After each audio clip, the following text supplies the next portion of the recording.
Hello दोस्तों, नमस्कार। मैं KD sir Shri Ram coaching classes Chittorgarh के यूट्यूब चैनल पर आप सब साथियों को पुनः हार्दिक स्वागत करता हूं। तो दोस्तों, जैसा कि आपने थंबनेल के अंदर देखा, सिटिंग अरेंजमेंट यस बैठक व्यवस्था को आज हम पढ़ने वाले हैं। जैसा कि आपको पता है कि हम कांस्टेबल एग्जाम को टारगेट करके चल रहे हैं, तो आज की इस क्लास के अंदर भी हम जो सिटिंग अरेंजमेंट पढ़ेंगे उससे हम हमारा जो कांस्टेबल वाला आने वाला एग्जाम है उसी को टारगेट करते हुए पढ़ेंगे। ठीक, तो यहाँ पर सबसे पहले हमें ये पता होना चाहिए कि सिटिंग अरेंजमेंट यानी कि जिसे हम बैठक व्यवस्था बोलते हैं, बैठक व्यवस्था के अंदर हमारे जो एग्जाम में सवाल पूछा जाता है, ठीक है, किस किस प्रकार के होती है। तो दो प्रकार की व्यवस्था से आपको सवाल पूछा जा सकता है। एक आपको पूछा जाता है वृत्ताकार बैठक व्यवस्था। कौन सी बैठक व्यवस्था? वृत्ताकार। और दूसरी बैठक व्यवस्था हो सकती है रेखीय। अब ये दोनों क्या है? वृत्ताकार का मतलब आपको बोलेगा कि लोग वृत्ताकार मेज के चारों तरफ बैठे हैं, ठीक है। और रेखीय के अंदर आपको बोलेगा कि एक लाइन में खड़े हैं, ठीक। वृत्ताकार के अंदर की बात करूं तो जैसे ये यहां पर टेबल है, तो इस टेबल के चारों तरफ अगर वृत्ताकार में लोग बैठे हैं तो स्वाभाविक सी बात है, ये भी हो सकता है कि सबका चेहरा अंदर की ओर हो, और ये भी हो सकता है कि सबका चेहरा किधर की ओर हो, बाहर की ओर हो, ठीक। और ये भी हो सकता है कि कुछ लोगों का चेहरा तो अंदर की ओर है और कुछ लोगों का चेहरा क्या है, बाहर की ओर है। तो इस प्रकार हमें सवाल वृत्ताकार बैठक व्यवस्था के अंदर चेहरे सबके अंदर के लिए बोलेगा, बाहर के लिए बोलेगा, इस प्रकार से हमसे सवाल पूछेगा, ठीक है। तो यदि मैं बात करूं यहां पर वृत्ताकार के अंदर, तो यहां पर दो प्रकार के सवाल बन सकते हैं। सबके चेहरे अंदर की ओर होंगे, सबके चेहरे बाहर की ओर हो सकते हैं। अब यहां पे सबसे पहले समझिए कि वो कितने कितने लोगों को बिठा सकता है। यदि वो 4 लोगों को बिठाने की बात करे तो आप इस प्रकार की आकृति बनाएंगे, ठीक। एक यहां पर बैठेगा, एक यहां और एक यहां, ठीक है। तो 4 लोग बैठे हैं तो दो के जोड़ों में बैठ जाएंगे आमने सामने। इसी प्रकार यदि वो 6 लोगों को बिठाने की बात करें तो आप किस तरह से बिठाएंगे? आप बिठाएंगे इस तरह से, एक गुणा का निशान, 4 ये हो गए और 2 ये हो गए, 6। और यदि 8 लोगों को बिठाने की बात करें तो उस केस के अंदर आप क्या करेंगे? 4 ये हो गए, 2 6 और 2 8। तो इस प्रकार यहां पर 8 लोगों को बिठाएगा, इस प्रकार 6 लोग और इस प्रकार से 4 लोग बैठ सकते। यदि 6 8 न होकर के, ये आपको दिख रहा है, ये भी सम संख्या, ये भी सम संख्या, ये भी सम संख्या, लेकिन विषम संख्या के अंदर हो सकता है 5 लोगों को बिठाने की बात करें, हो सकता है 7 लोगों को बिठाने की बात करें, लेकिन 5 और 7 जनों की बैठक व्यवस्था जो होती है उसके अंदर जो लोग हैं वो आमने सामने नहीं बैठ सकते। इसीलिए सामान्यतः एग्जाम्स में इसमें से सवाल बहुत कम पूछा जाता है, ठीक। लेकिन पूछा भी जाए तो ये बात ध्यान रखेंगे, अगर जितने लोग बैठ रहे हैं उनकी संख्या विषम है तो वहां पर आप ये मान करके चलेंगे कि आमने सामने तो कोई बैठेगा ही नहीं, दाएं बाएं जरूर बैठ सकता है, ठीक। तो आप एक बात ध्यान रखेंगे, 4 लोग हैं तो एक प्लस का निशान, 6 लोग हैं तो एक गुणा का निशान और एक सीधी रेखा, और यदि 8 लोग हैं तो गुणा और प्लस का निशान दोनों लगा देंगे और इस प्रकार की बैठक व्यवस्था कर लेंगे, ठीक है। हम अभी पढ़ रहे हैं कौन सी बैठक व्यवस्था को बेटा? वृत्ताकार बैठक व्यवस्था को, ठीक। दूसरी बात यहां पर सबसे इंपॉर्टेंट जो है, पहली बात आपने देख लिया 4 6 8 लोगों को इस तरह बिठाना है। अब बात करते हैं हम दाएं बाएं की, ठीक है। तो यदि सबका मुंह अंदर की ओर है, यानी कि मुख जो है या चेहरे जो हैं वो अंदर की तरफ है, यानी कि केंद्र की ओर है, हम बोल सकते हैं कि अंदर की ओर है या केंद्र की ओर है। अगर मुख अंदर की ओर है और आपको वहां पर दाएं की बात करता है, ठीक है, तो दाएं का मतलब यहां पर हम मानकर चलेंगे क्या? Anti clockwise. क्या मान के चलेंगे? एंटी क्लॉकवाइज, घड़ी की विपरीत दिशा। अब ये तो आप जानते हैं कि ये दिशा इस प्रकार से अगर लूं, ये घड़ी की दिशा होती है और ये घड़ी की विपरीत दिशा, इधर घड़ी की विपरीत दिशा में और इधर घड़ी की दिशा, ठीक है। तो यहां पर हमें अगर दाएं की बात करें तो हम बोल सकते हैं कि घड़ी की विपरीत दिशा की बात कर रहा है। कौन सी घड़ी की? घड़ी की विपरीत दिशा की बात कर रहा है। अगर बाएं की बात करें तो बाएं का मतलब यहां पर यह हुआ कि ये बात कर रहा है क्लॉकवाइज, यानी कि घड़ी की दिशा में, घड़ी की दिशा में। यहां पर सीधा ही मैं दिशा लिख रहा हूं, ठीक है। अब समझना ये किसके दाएं और किसके, यहां पर मुख अंदर किसका होना चाहिए, सबसे इंपॉर्टेंट बात ये। मान लीजिए आपको ऐसा बोले ए बी के दाएं बैठा है, तो यहां पर आपको यह पता होना चाहिए कि बी का मुख किधर की ओर है। तो याद रखेंगे कि यदि प्रश्न के अंदर आपको नहीं दे रखा तो आप बाय डिफॉल्ट उसे अंदर की ओर चेहरा मानकर चलेंगे। जैसा कि स्टेटमेंट के अंदर बी का या ए का चेहरा किधर भी नहीं दे रखा, आप अपनी तरफ से मान सकते हैं, ठीक है। तो आप यहां पर क्या मानेंगे कि सर इस प्रकार के सवाल के अंदर ये सबसे पहले बोल रहा है कि बी के दाएं बैठा है, ए बी के दाएं बैठा है, तो सबसे पहले आपको बिठाना किसको पड़ेगा, बी को। आप बी को अपनी मर्जी से कहीं भी बिठा सकते हैं। मान लीजिए मैंने बी को इधर बिठाया, यदि बी का चेहरा अंदर की ओर है, अब ये मुख किसका हमें पता होना चाहिए, जिससे तुलना कर रहे हैं। तो बी का चेहरा यदि अंदर की ओर है, उसके दाएं का मतलब है घड़ी की विपरीत दिशा, यहां पर कहीं बैठा होगा कौन, ए। समझ गए बात। इसी प्रकार से यदि ये बोलता कि ए बी के बाएं बैठा है, तो बाएं का मतलब बी के बाएं, बी के बाएं का मतलब घड़ी की दिशा में, तो यहां पर ए बैठा होता। क्लियर है बात, ठीक। तो इन बातों का आप बहुत अच्छे से ध्यान रखेंगे, ओके। अच्छा, मुख अंदर की ओर हो गया। अगर मुख बाहर की ओर हो, अगर मुख बाहर की ओर हो तो ध्यान देना मेरी बात पे, क्या कि दाएं का मतलब जो है वो दाएं का मतलब होता है क्लॉकवाइज, यानी कि घड़ी की दिशा उल्टा हो जाएगा ना। और बाएं का मतलब क्या हो जाएगा, बाएं का मतलब हो जाएगा विपरीत दिशा या एंटी क्लॉकवाइज, सीधा सीधा हम मान करके लिख सकते हैं, ठीक। क्लियर। जैसे कि मान लीजिए आपको बोला जाए पी क्यू के बाएं बैठा है, लेकिन इस बार अगर स्टेटमेंट ये बोला है, पहले इससे पहले बोल देगा कि क्यू का चेहरा किधर की ओर है, बाहर की ओर। तो आप जानते हैं कि सर इसका सॉरी, क्यू का चेहरा किधर की ओर है, बाहर की ओर, और इसके बाएं बैठा है, मतलब कि घड़ी की विपरीत दिशा में।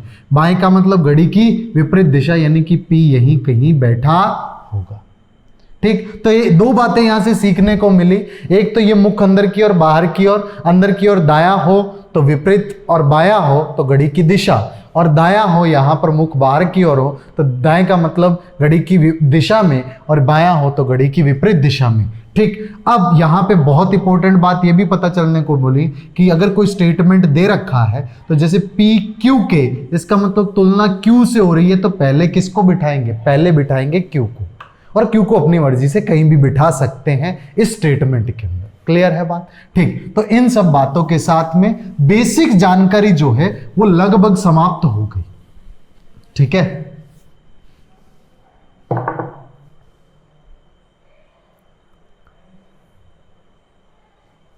दो स्टेटमेंट मैं ले रहा हूं, दो स्टेटमेंट बहुत इंपॉर्टेंट स्टेटमेंट ले रहा हूं। जैसे मान लो आपको ऐसा बोला जाए पी क्यू के दाएं तथा आर के बाएं बैठा है, ठीक। एक स्टेटमेंट ये ले लिया जाए, और फिर ये एक स्टेटमेंट ये लिया जाए पी क्यू के दाएं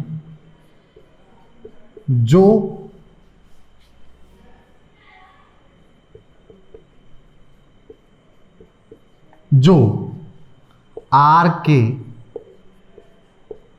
दाएं बैठा है। अब यहां पर शब्दों का खेल है, ये तथा और जो का। ये जो है तथा, ये तथा दो वाक्यों को जोड़ रहा है, मतलब ये वाक्य जो है असल में ये है। पहला इसके अंदर जो वाक्य है वो है पी क्यू के दाएं बैठा है।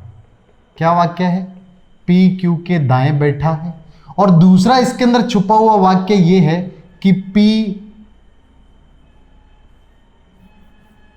आर के बाएं बैठा है, ठीक है। मतलब P दो बार रिपीट होगा, P Q के दाएं, P R के बाएं, ठीक। तो जब आप बिठाएंगे तो आप खुद समझदार हैं, यहां पे सबसे पहले किसको बिठाना है, Q। तो Q के दाएं, दाएं का मतलब Q को पहले, सबसे पहले Q को बिठा लो, तो Q इधर बैठा है। दाएं का मतलब घड़ी की विपरीत दिशा, मतलब कि यहां बैठा है कौन? P।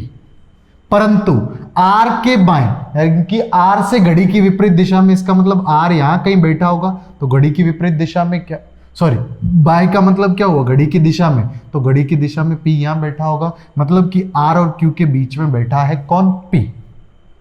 परंतु यदि इसकी मैं बात करूं तो यहां पर जो वाक्य है वो किस प्रकार से है वो देखना। यहां पर वाक्य ये है कि P Q के दाएं बैठा है,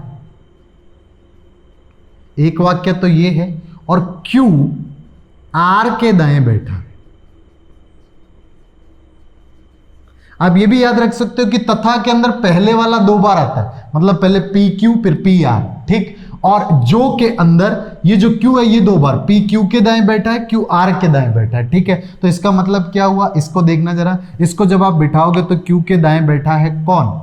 तो पहले Q भाई साहब को बिठा लेते हैं Q के दाएं, क्योंकि घड़ी की विपरीत दिशा में कौन बैठा है? सर यहां P बैठा है, ठीक है, क्योंकि P Q के दाएं बैठा है, कोई दिक्कत नहीं है। लेकिन Q R के दाएं बैठा है, मतलब R से घड़ी की दिशा में, सॉरी घड़ी की विपरीत दिशा में, R से घड़ी की विपरीत दिशा में कौन बैठा है? Q। इस बार आप देख रहे हैं Q बीच में, और यहां पर बीच में कौन था? P। तो पूरी कहानी बदल जाएगी यदि आप इन स्टेटमेंटों को गलत रीड कर गए तो। अगर आपने इनका मीनिंग गलत निकाल लिया तो आपका पूरे का पूरा कहानी खत्म, ठीक। तो इन दोनों स्टेटमेंट्स का आप ध्यान रखेंगे। तो चलिए बढ़ते हैं हम हमारे प्रश्नों की ओर, और कुछ प्रश्नों को देखते हैं और धीरे धीरे आप चीजों को समझते चलेंगे। एक बात यहां पर बहुत बढ़िया जो रूल है वो आप यहां पर और याद रखेंगे, क्या कि जानकारी का इस्तेमाल कनेक्टिविटी में करेंगे। किस में करेंगे? कनेक्टिविटी में करेंगे, है ना। जो भी जानकारी है उसका इस्तेमाल हमेशा ही कनेक्टिविटी में किया जाएगा, क्योंकि आपको जो है अगर संबंध से संबंध, जैसे मान लो पहले P और Q के बारे में जानकारी दे दी, फिर Q और S के बारे में जानकारी दे दी, फिर S और R के बारे में जानकारी दे दी, तो आप देख रहे हैं लिंक बैठ रहा है P का Q के साथ, है ना। तो इसी टाइप Q से S का, S से R का, तो ये आपस में जानकारी कनेक्टिविटी बना रहा है। लेकिन मान लीजिए ऐसा दे दिया जाए A की B के साथ स्टेटमेंट दे दिया, फिर C का D, अब इनका आपस में तो कोई संबंध दिख ही नहीं रहा। तो अगर आपको ये स्टेटमेंट सेकंड दे रखा है, इसका मतलब वो जानबूझ के उलझा रहा है, आपको स्टेटमेंटों को आगे पीछे करके देगा। तो इन बातों को आप ध्यान रखेंगे कि जानकारी जो है उसका कनेक्टिविटी में इस्तेमाल करेंगे, ठीक है। तो यहां पर 3 बातें ध्यान रखनी है, वो मैंने बता दी। पहला, आप फिगर बनाएंगे 4, 6, 8 के लिए।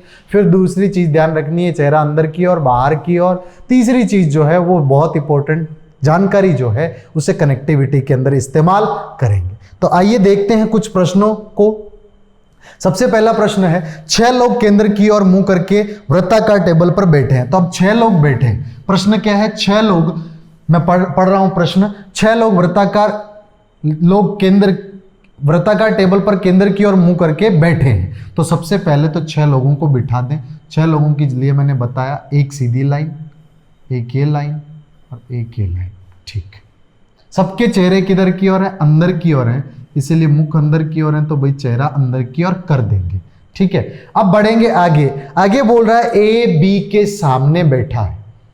ए बी के किधर बैठा है? सामने बैठा। आप बिठा दो, ए बी के सामने बैठा, यानी कि ए और बी आमने सामने बैठे हैं। बी ई के दाएं, बी ई के दाएं, तो बी जो है वो ई के दाएं, मतलब ई से घड़ी की विपरीत दिशा में, ठीक। तो बी ई के दाएं मतलब ई से घड़ी की विपरीत दिशा में, ठीक, बैठा है। आगे बोल रहा है तथा सी के बाएं बैठा है। अब यहां पे शब्द क्या इस्तेमाल हुआ? तथा।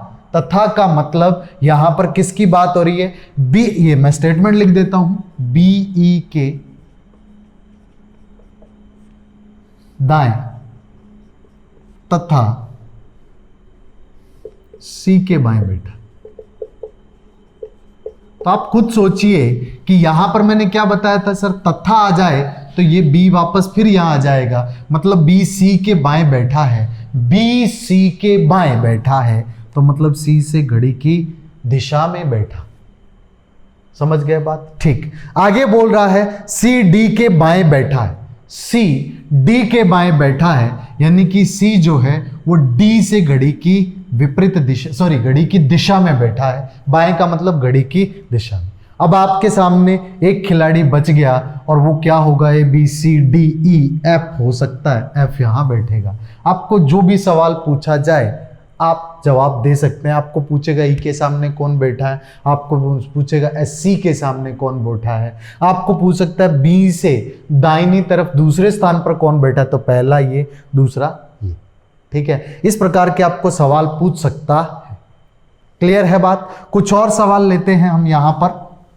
ठीक है, बहुत सिंपल सी चीजें हैं। सबसे पहले आपको 6 लोगों से ही सवाल ले रहा हूं मैं। 6 लोग P Q R S T U केंद्र की ओर मुंह करके वृत्ताकार टेबल पे बैठे हैं, तो आप क्या करें, 6 लोगों को बिठाएं, एक स्ट्रेट लाइन खींचे, एक यहां से लाइन खींचे और एक लाइन यहां से। सबका चेहरा अंदर की ओर कर दिया जाए, कोई दिक्कत, बिल्कुल दिक्कत नहीं होनी चाहिए। ठीक है, अब सबके चेहरे अंदर की ओर है, कोई प्रॉब्लम नहीं है। P Q R S T P Q R S T U, P Q R S T और यू, ये 6 लोग दे रखे। स्टेटमेंट क्या है, पी क्यू के सामने बैठा है, पी क्यू के सामने बैठा है, आमने सामने बैठे पी और क्यू। ठीक, फिर क्या बोल रहा है, क्यू टी के दाएं, क्यू जो है वो टी के दाएं, किधर के दाएं, टी के दाएं, यानी कि टी से घड़ी की विपरीत दिशा में। दाएं का मतलब घड़ी में, तो क्यू जो है वो टी के दाएं मतलब टी से घड़ी की विपरीत दिशा में बैठा है। ठीक है, आगे बोल रहा है दाएं तथा आर के। अब स्टेटमेंट फिर हो, क्यू टी के दाएं तथा आगे क्या बोल रहा है, तथा आर के बाएं बैठा है। अब आप खुद सोचिए कि बाएं बैठा है, इसका मतलब क्या है सर, यहां पर क्यू एक बार और आएगा, मतलब क्यू आर के बाएं बैठा है। क्यू आर के बाएं मतलब आर से घड़ी की दिशा में, तो यहां आर बैठा है, क्यू इधर बैठा है। समझ गए? 3 और 1 4 जने आ गए, 2 जने रह गए, 1 जने क्या जाए, पी यू के बाएं। ठीक है, पी यू के बाएं तथा एस के दाएं बैठा है, पी यू के बाएं तथा एस के दाएं बैठा है। अब समझना, पी यू के बाएं बैठा है मतलब यू से किधर जाना है, घड़ी की दिशा में, तो यू इधर आएगा तो पी यहां पर आ गया। ठीक, आगे क्या बोल रहा है, तथा के बाद आपको पता है पी एस के दाएं बैठा है। देखना जरा, पी एस के दाएं बैठा है मतलब एस से घड़ी की विपरीत दिशा में बैठा है। कौन, पी एस से दाएं बैठा है। इन बातों को आप ध्यान रखें। ठीक है, तो ये चीजें हैं जिनसे ये पूरे का पूरा क्या हो गया, सब लोग का सिटिंग अरेंजमेंट बढ़िया हो गया।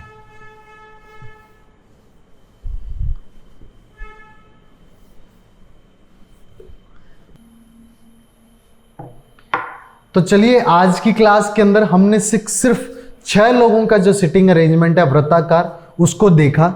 अगली क्लास के अंदर हम इसे जो 8 लोगों को बिठाना है, या फिर जो मिक्सअप वाले प्रश्न है जिसमें कुछ लोगों का चेहरा अंदर की ओर, कुछ लोगों का चेहरा बाहर की ओर, तो इस प्रकार की जो व्यवस्था है उसको हम अगली क्लास के अंदर पढ़ेंगे।